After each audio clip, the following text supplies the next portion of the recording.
colleagues, all the non-teaching staff, and I heartily welcome all dear participants for our 9th International Conference, Harmony 2025, Integrating Knowledge for Global Progress. Respected Honorable Dr. Manish Agarwala, Sri Anil Mehar, Professor Bhosle, Dr. Prakash Duragave, and the dignitaries present here. Good morning, everyone. Good morning. It is today a great pleasure for me to be here on this international conference, Harmony 2025.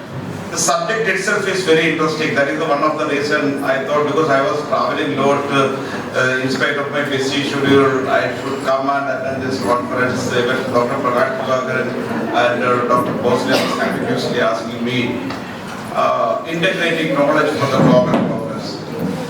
That's connecting with the digital transformation, because the chairman of the school, Honorable Krishnaratna Anil Maharji, has well explained about the transition what is happening in the digital way.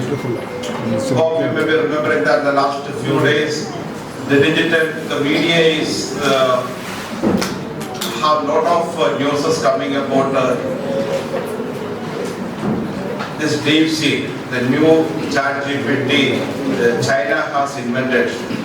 The share market of US has drastically come down by $1 trillion. As far as we talk about the knowledge, what is knowledge?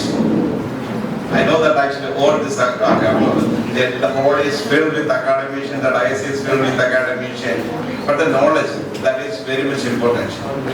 The knowledge can be defined as understanding, awareness, or familiarity gained through experience, education, listening, or discovery. It encompasses facts, information, and skills acquired over time and can be theoretical or practical. Philosophically, if you derive knowledge, is that knowledge is often described as justified true belief. A belief that is not only held to be true but also supported by the evidence of jurisdiction. Another way of knowledge can be derived that actually knowledge is coming from information. Information, knowledge, wisdom, and enlightenment. The information, what we are all getting is information. Information you get from the education, you get from the media, or whenever you interact with anyone, you get a lot of information. And this has to be gone through a thought process. And this thought process will make you the knowledge. And knowledge has got wrong knowledges and right knowledges. And how you use the right knowledge at the right time, that is called wisdom. And the next one is enlightenment actually. A person, the ultimate goal of a person is to have a happy and peaceful life. That is enlightenment. That is not possible for every common man. You have to exercise Lord, you have to be practice Lord. This is what you can be enlightened. Okay, I just want to add you certain parameters about how the digital transformation is happening, how the education is playing a role, how the skill is playing a role. These are the points which normally I have a presentation about all these things. Education, if you talk about the educated knowledge ecosystem, education and research institutions are the backbone of knowledge and knowledge creation and dissemination. All the education institutions, because in India, if you see that 24% of our population is below 40 in years, 24% of the population. They are the future of our country. The Indian education system is considered to be the third largest in the world. And the Indian higher education system is the second largest in the world. We have around 14 lakh schools and 3,36,000 students are studying in these schools and colleges. Total students in India is around 24 plus crores.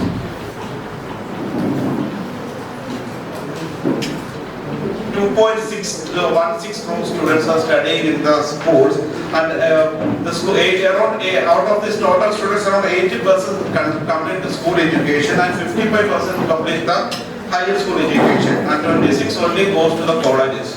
Because as far as the population of India is concerned, as of now 26% of the students complete the graduation, which is going to be expected to be at 50% by 2030. We have around 1,265 universities and around 51,000 colleges across India. And 1/3 of our higher education students are studying the STEM-based course. You all may be knowing that STEM, that is the future of technology, is the future of skilling and science, technology, engineering and mathematics.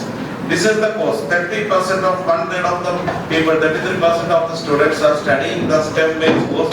That is a very good advantage for the country to develop as far as the digitalization is concerned.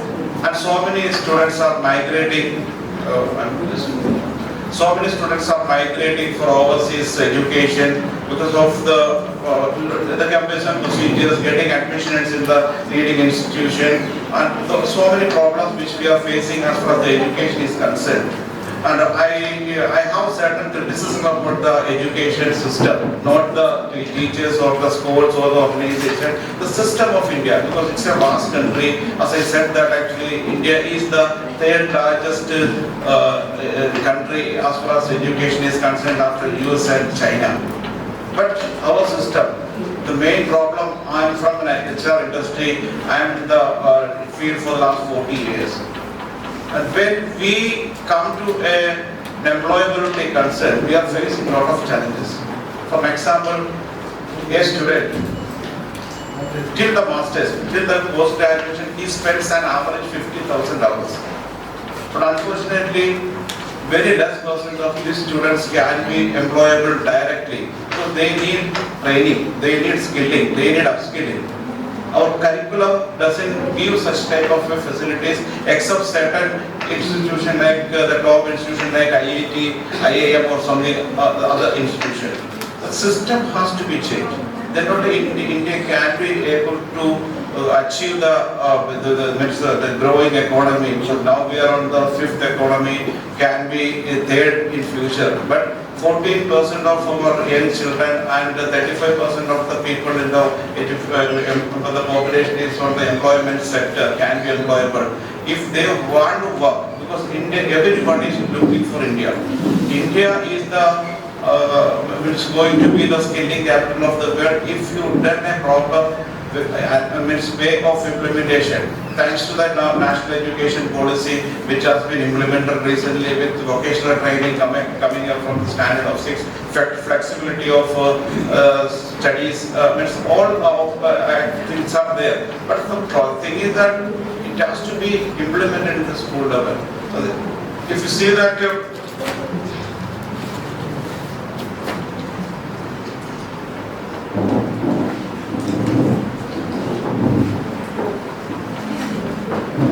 challenges and inequalities in access to education and technology. Many regions lack quality education, internet and digital tool limiting opportunities.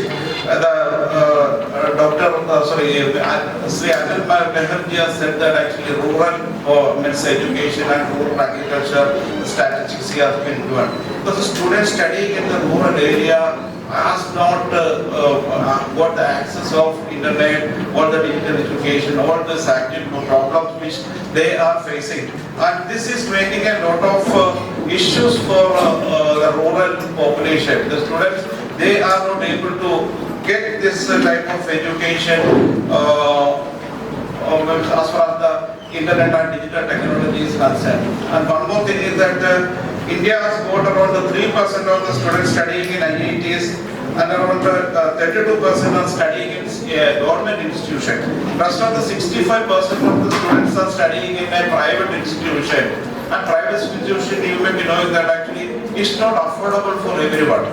Those people have money can be affordable this type of education, where the rural student, poor people cannot able to access this education. This has to be taken care because government has to come up with some sort of a scholarship scheme where education has to be mandatory for everyone. If you see that the Finland mode of education or the German mode of education, so Finland is the happiest country in the world. And if you see that the climatic condition, and most of the time, maybe around more than 6 months of the time, they are on minus. But why this country is on the top in the happiest index is that one of the reasons is that the education system. Education system is that the education is a passion, not a burden for the students. Here we are teacher-centric teaching, but there is no need of practical experience is not having because we don't have a proper system for industry and institution collaboration. In Finland, if you see that they only have 20 hours of class in a week. Hardly they are sending 4 to 5 hours in class. Rest of the time they use other activities. Cultural activities, social activities, how to adjust with the nature, all type of things they are because they are and they don't have any sort of a hard homework or anything. And this is the system. And one student, 12 students is having one teacher, and there is no exam in the 50. And they are seems to be one of the best education system in the world. Similarly, in Germany, if you see that Germany has got internship with the industrial. Germany has got 330 industries like Mercedes, BMW, Audi, or Volkswagen type of companies are there in Germany. And more than 50% of this studies time has to be spent on the industry because this is the practical knowledge which these people is gaining. Theory is only 50%. And this is what the countries are prospering, they are growing as far as the technology is concerned. As far as our skilling system is concerned, if you see the statistics of India, less than 5% of the people is only skilled. Compared to the 96% of South Korea, 85% of Japan and 87% of China. Because if India wants to become an economic power, at least 50% of the students in India should be skilled. And government of India is planning that actually by 2030, there will be so many schemes have been introduced, and this can be implemented by 2030. That is what government of India is planning. Yesterday I had a meeting with the National Skill Development Corporation of India regarding the skilling activities and all. Soon we will be having a meeting with the ACDG chairman regarding the new syllabus, how technology or technicality can be implemented in the syllabus and how can be the students can be trained. Because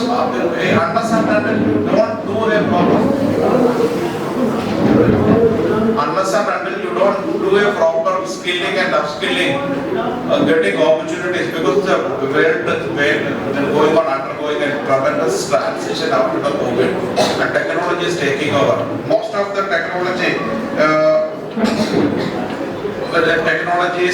have been taking over all the jobs. As far as the latest studies say that actually by 2030, 41% of the existing job will be obsolete. 41% of the existing job will be obsolete by 2030 because all this banking jobs, other jobs, only physical labor type of job will be there. Rest will be taken by AI.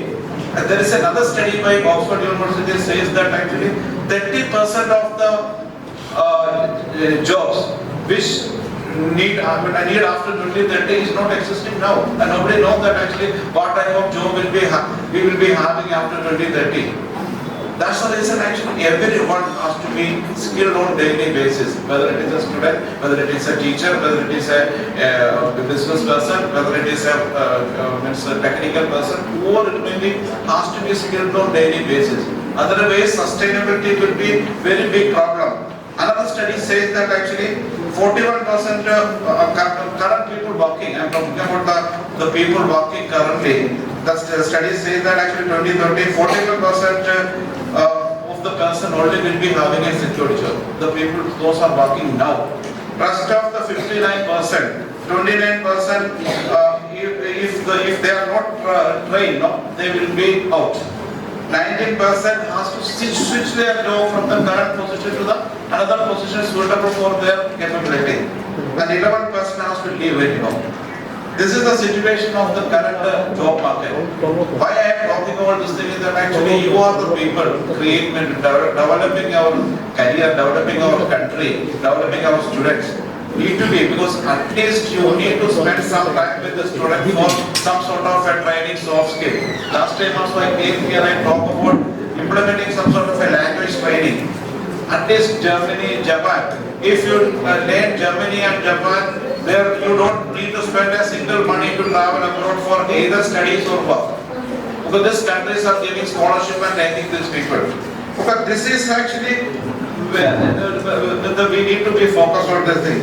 And if you're working in an oil and gas sector, you need to see that actually what is the other option for skilling in the future. You need to think about renewable energy, green energy, electric vehicles, all this thing. And if you're in a marketing game, because traditional marketing has been over now. Now the time of digital marketing, you need to see the consumer's trend and social media trends and all. Then like LinkedIn, Instagram, and TikTok, all this Facebook, all this platform, you need to use it for your marketing purpose. If it is an HR day, because you need to implement AI tools, because now the job of the recruiter is diminishing, because everything will be done by the AI, and day by day things are changing. And so many courses are there in the country. Everybody want to become doctors, engineers and all, but nobody talk about the other profession where the employability and all is there. If you see that AI, as far as the emerging skill is concerned, AI, biotechnology, data analytics, renewable energy, fintech, and these fields are driving future innovation and require expertise to stay competitive. Apart from that, actually, supply chain and logistics. Supply chain is because India is a vast country and our supply chain is very, very poor, and 30% of our products, agricultural products, are being wasted. Now the supply chain has got a momentum. Corporates are being enter into the supply chain and logistic management, and they are doing, because it has to be reduced at least 10% by 2030. The wastage of agricultural products and has to be minimized till 20. Then only the country can grow. And as far as agriculture is concerned, 50% of the employment is producing by the agricultural sector in India, and is giving 20%, 20.5% of the GDP. But in India, around 9% of the institutions are agricultural institutions, universities and all. The sad fact is that actually only 1% of admission is happening. People don't want to study in agriculture. Agriculture is the backbone of the country. 50%, as I said, 50% of the employment is generated by the agriculture. But still, people is not opting for agricultural courses and all. This is the situation. This has to be changed. And other thing, I have so many slides are there because the time constraint. I may not be going with I will just go further. And role of vocational education, hands-on training equips students with industry-specific skill, bridging the gap between education and employment. As I said, that actually institution and industry collaboration is very much important for the growth of the country and getting employment to the students. The institution and industry staff has to sit together and prepare the curriculum. What the industry needs, accordingly the institute has to teach. But that is not happening. The curriculum has to be set according to the industry need. Every year the syllabus has to be changed. Now all this digital media, what is happened last week, that has become obsolete by this week. Because everybody was going on chat GPT for the last few months. But now everybody is going on DeepSeek. What is that actually? And tomorrow, India is also, yesterday, our information and technology minister has announced that actually India is coming up with our own chat GPT. Within 3-4 months, it will be. It's already small version has been launched called Chat Sutra. But India will be coming up with a much advanced version. That's what he was telling. Everything will be obsolete in case if you are not continuously learning and understanding the things. That's why the syllabus has to be changed periodically. So this is very much important. and that are creating industry. Technology, as I said, innovation and shaping the future. AI, nanotechnologies plays a major role. And AI transform industries with automation, while nanotechnology drives breakthrough in medical and sustainability. Use of digital platform for education and skill building. Because now so many digital platforms have been come for the education and skill building. And Dr. Prakash sir knows that actually recently I from Kerala, I born and brought up in Kerala till the age of 15, then I moved to Mumbai. The school which I studied, I always talk about skilling, skill development. I thought that I should start something from my side. I started, I just sponsored a digital 3D classroom. A 3D classroom, first time, news is coming, first time, it's not first time, second time in India. This theater can be, if suppose if you want to teach a respiratory system of a body, then it will be shown in 3.5 minutes. If a good teacher will take 3 hours, 4 hours to explain in the blackboard or digital board that what is the respiratory system. But this is shown within 3 to 4 minutes, the entire respiratory system is showing. It's like a medical student is learning at the medical college, a standard 5 or 6 student is learning like this. This type of a transmission is required in everywhere in the school. Then only the student can able to understand easily.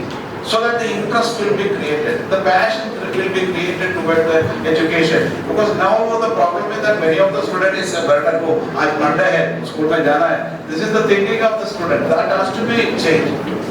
Otherwise, sustainability for the country and the people will be very, very difficult. I said that the biggest challenge what we are facing is that the outdated syllabus and the soft skill, outdated curriculum and the soft skill. Education system need to focus on practical application and professional skill.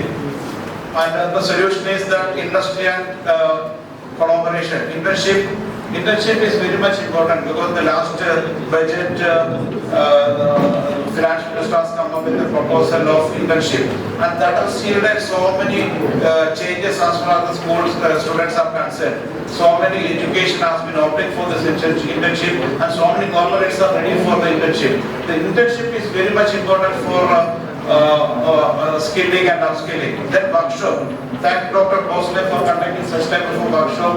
As Dr. Adish said that this is an opportunity for the rural students to interact with international people, international speakers and intellectuals, so that they will also learn. Because those people is watching here. That's what I always tell them, record this type of speeches and circulate among all the students, so that they will also will be interested to learn a lot of things. Then real world exposure improve employability. The role of road industry and academia partnership. Role of industry and academia partnership is very important. At the same time, exchange programs, because India and the overseas countries has to have an exchange program on the academic level. Many universities starting, but this has to be started from all the institutions. Some sort of a cooperation has to be done with the overseas institution. Their student has to come here and our student has to come. Then only cultural exchange and all will be happening. And aligning curricula with the industries ensure workforce readiness. The role of industry and academia partnership.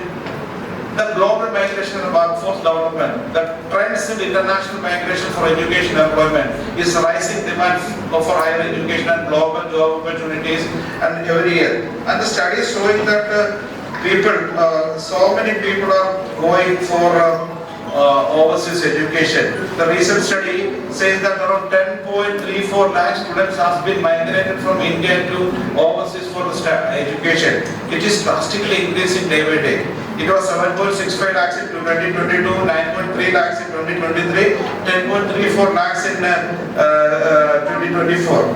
An average student is spending around 20 lakhs rupees for an overseas education. See the amount of money has been migrated to the transferred to the overseas market. Because Indian as far as the Indian foreign exchange is concerned, we are receiving the largest amount of foreign exchange of $125 billion. Maybe around $30 to $40 billion which we are retransferring to the other countries for the education. This is a very big loss for as far as the Indian foreign exchange is concerned, and brain drain is happening. The good resources, good people are going out, they are not coming back. If you see that all the top CEOs in the US and Europe are Indian origins. This is happening. Why it is happening? Because the system, there is a study has been done why the immigration is increasing day by day. 33% of the students saying that actually getting employment in India is enough to get tax. And 29.5% is telling that actually standard of education in India is poor.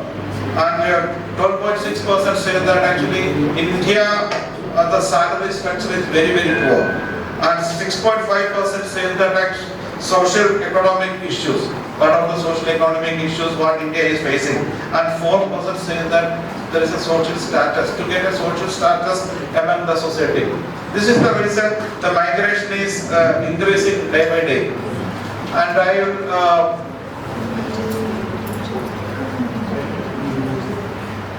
I'll just conclude within a few more slides. The role of policy is knowledge and integration, because the policies that encourage skill development and research and development.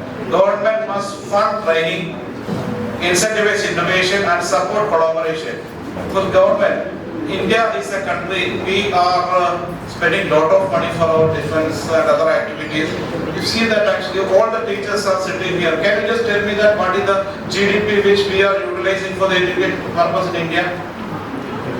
What is the percentage of GDP India is utilizing for education?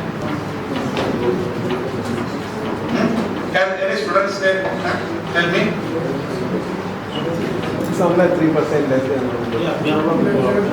Yeah, that is 4% of the total GDP which we are spending only for an education purpose. A country of 142 billion people, only 4%.